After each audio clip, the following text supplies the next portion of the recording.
అయోధ్య రామమందిరం. ఈ కళ ప్రతి భారతీయుడు కన్న కళ. ఆ కళ నెరవేర్చింది మాత్రం ప్రధానమంత్రి మోడీ గారు. ఎవరెన్ని అనుకున్నా ఏమేమి అనుకున్నా కానీ మన కళ, భారతీయుల కళ అందరిది తీరింది మాత్రం ప్రధాని మోడీ గారి చలవ వల్లనే. ఆయన లేకుంటే మన ఉత్తరప్రదేశ్లో అయోధ్య రామమందిరం నిర్మాణం జరిగేదే కాదు. అలాంటి అయోధ్యను చూడాలంటే చాలామందికి ఖర్చుతో కూడుకున్న పని, వ్యయ ప్రయాసాలతో కూడుకున్న పని. వృద్ధులు, చిన్నపిల్లలు చూడలేరు. కానీ అందరికీ ఒక్కసారైనా అయోధ్య రామమందిరంలో బాలరాముని దర్శించుకొని తనివి తీరా దర్శనం చేసుకోవాలని ఉంటుంది. ఆ అయోధ్య రామమందిరం చూడలేని వారు ఇలా మా ఊరి దగ్గర మినీ అయోధ్యని ఏర్పాటు చేశారు. ముస్లిం వ్యక్తి అయిన షేక్ ముఫ్తియార్ బాషా అనే వ్యక్తి శ్రీరామనవమి పండుగకి అందరూ రాముని దర్శించుకోవాలి, అలాగే అయోధ్య రామమందిర నిర్మాణం ఎలా ఉంటుందో గర్భగుడి సేమ్ ఆ విధంగానే గర్భగుడిలాగా సెట్ వేసి అక్కడ సీతారామ లక్ష్మణ ఆంజనేయ స్వామి విగ్రహాలను ప్రతిష్ఠించారు. ఇది అందరి దర్శనార్థం శ్రీరామనవమి పండుగ రోజు నుంచి 9 రోజుల వరకు అందరి భక్తుల సౌకర్యార్థం దర్శనం కూడా కల్పించారు. అలా మేము మా ఊరి నుండి శ్రీరామనవమి పండుగ అయిపోయిన తర్వాత సోమవారం వెళ్ళాము ఈ రామమందిరం అయోధ్య, మినీ అయోధ్యని చూడటానికి. అందరూ దీన్ని మినీ అయోధ్య అంటున్నారు.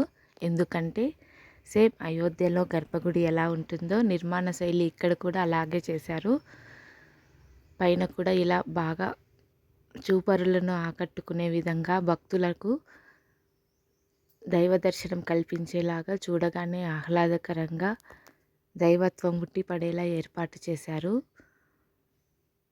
ఇక్కడ గరుత్మంతుడి విగ్రహాలు కూడా గర్భగుడికి రెండు వైపులా, కుడిపక్క ఎడంపక్క రెండు వైపులా గరుత్మంతుడి విగ్రహాలు కూడా ఏర్పాటు చేశారు. ఇక్కడ మీరు చూస్తున్నది ఒక గరుత్మంతుడి విగ్రహము. ఇంకా పైన కూడా ఇలా నిర్మాణ శైలి చేపించారు. చాలా అంటే చాలా బాగుంది. ఇది చూడగానే అయోధ్యలో ఇలాగే ఉంటుందేమో రామమందిరం అని అందరూ తలుచుకుంటున్నారు అయోధ్య రామయ్యని. అలాగే గర్భగుడిలో సీతారామచంద్రుల వారి విగ్రహాలు, అలాగే ఆంజనేయ స్వామి, లక్ష్మణ స్వామి విగ్రహాలు, నల్లరాతి విగ్రహాలు ఏర్పాటు చేశారు. చూడటానికి చాలా ముచ్చటగా ఉన్నాయి విగ్రహాలు కూడా.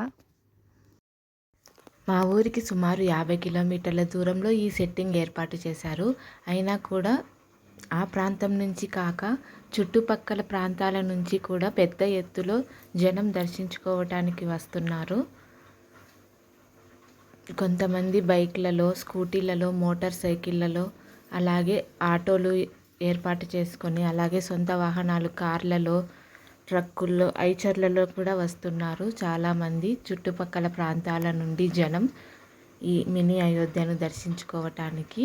ఇందాక చెప్పాను కదా, 2 గరుత్మంతుడి విగ్రహాలు ఏర్పాటు చేశారు. మొదట చూసినది ఎడమ పక్కన విగ్రహము, ఇది కుడి పక్కన విగ్రహము.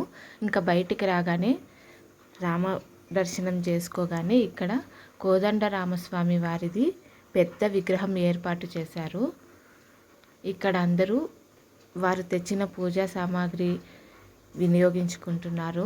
అంటే దేవుడికి దీపం పెట్టి కడ్డీలు, అగరబత్తులు వెలిగించి టెంకాయ కొట్టుకొని హారతిస్తున్నారు స్వామివారికి. ఇంకా ఇది సైడ్ నుంచి చూస్తే ఈ విధంగా ఉంది. ఇక్కడ ఏప్రిల్ 1వ తేదీ 1500 మంది జంటలతో సీతారాముల వారి కళ్యాణం కూడా జరిపించారు.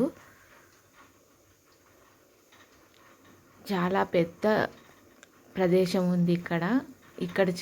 చూస్తున్నది మనం, వీళ్ళు స్వామివారికి భజన కార్యక్రమం నిర్వహిస్తున్నారు. గాన కచేరీ చేసి భజనలు కూడా ఏర్పాటు చేశారు. ఇక్కడ స్టార్టింగ్ ఎంట్రెన్స్లో ఆంజనేయ స్వామి విగ్రహాలు కూడా ఏర్పాటు చేశారు. చాలా అంటే చాలా బాగుంది మినీ అయోధ్య. కూర్చోవడానికి పందిళ్ళు వేసి చైర్లు కూడా ఏర్పాటు చేశారు విశ్రాంతి తీసుకోవడానికి. ఎందుకంటే దూర ప్రాంతాల నుండి వస్తున్నారు కాబట్టి ప్రజలు. అలాగే వారికి తాగునీటి సదుపాయం మరియు ఆహారం కూడా ఏర్పాటు చేశారు. చలో పందిళ్ళు కూడా ఏర్పాటు చేశారు. వీడియో నచ్చితే లైక్ చేసి ఛానల్ని సబ్స్క్రైబ్ చేసుకోండి.